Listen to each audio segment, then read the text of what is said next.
7 jenis umpan yang popular untuk dijadikan umpan dan ikan sasaran umpan tersebut. Udang hidup. Di perairan cetek kurang dari 10 meter dan ekstuari, udang hidup merupakan umpan yang sangat berkesan untuk semua jenis ikan pemangsa seperti siakap merah, kerapu, tebal pipi, jenahak dan lain-lain lagi.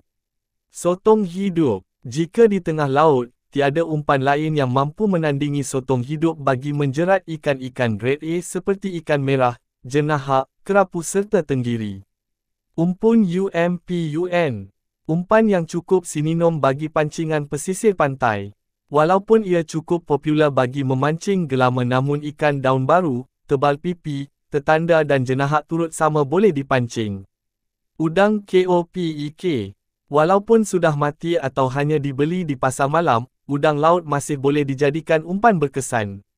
Malah ia lebih berkesan jika dikupas atau kopek kulitnya. Ikan daun baru, sembilang, bolos, gelama dan lain-lain boleh dipancing dengan umpan udang kopek. Hirisan sotong. Baik di pesisir hingga ke laut dalam, hirisan sotong segar merupakan umpan pilihan bagi memburu pelbagai spesies berharga seperti jenahak, merah, kerapu atau ibu kerisi. Belanak. Boleh dianggap sebagai umpan terbaik bagi pancingan pantai atau pesisir. Sekiranya ingin memancing siakap, pari, kerapu atau jenahak, maka jangan lupakan ikan belanak ini. TAMBAN. Umpan yang sangat berharga jika digunakan ketika ia masih hidup.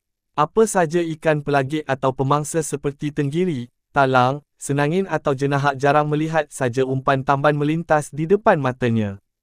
Jangan lupa like dan komen.